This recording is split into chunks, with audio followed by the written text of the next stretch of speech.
Hey everybody, welcome to another episode of Bubblegum Reviews. My name is Steve, and tonight I'm going to be reviewing The Family with Robert De Niro, Michelle Pfeiffer, Tommy Lee Jones.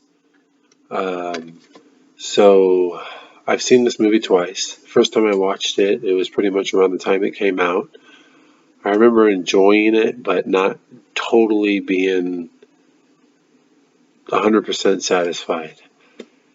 One, and I think this time I actually watched it, I kind of felt the same way. First things first, Robert De Niro's role in this, or his performance, I did not care for.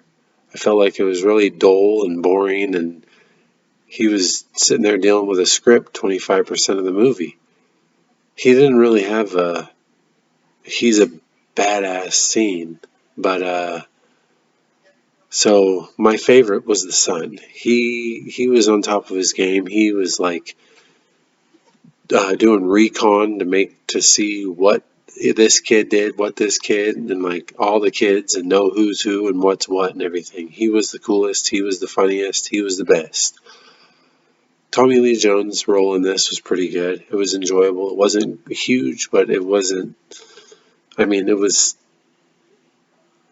small, but it was enjoyable. That's all I can say about it. The music in this was good. The so start it starts off slow. There's a pretty cool scene here. There's a cool scene here. The ending is what saves this movie for me. Without that ending, I probably would not even. I'd give it a list like a 2 or a 3. But anyways, uh, so the French town that they're in, I really like. That house is freaking sweet. But like, I wish they would have explored more. Maybe a little scenery here and there that was pretty cool because I love that stuff. But other than that, I mean,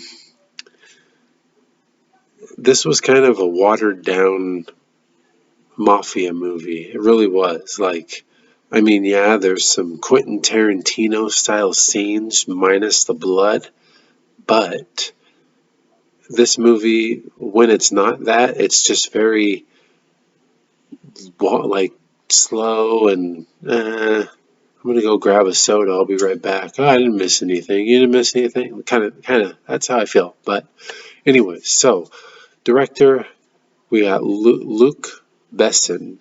I don't know if I'm saying his name right or not, but he did Valerian.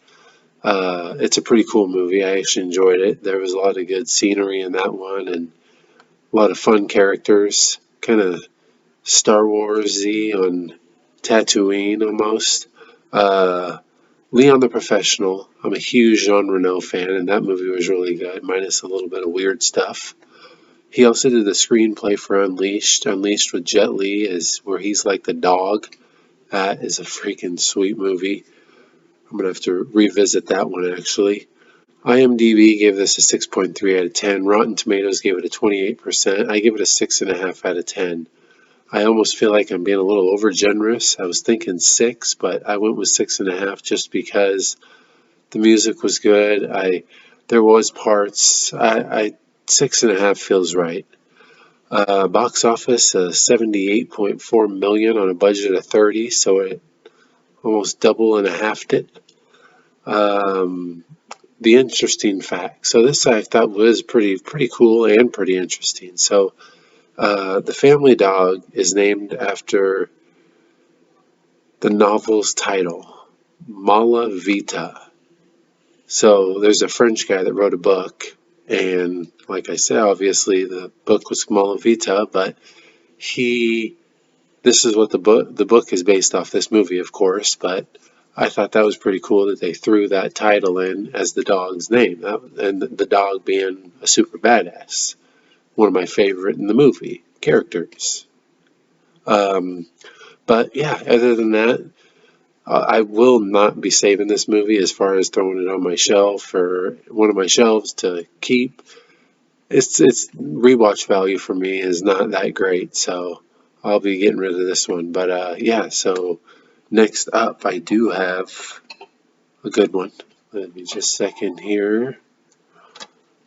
So, John Q. Denzel Washington, one of my favorite actors of all time.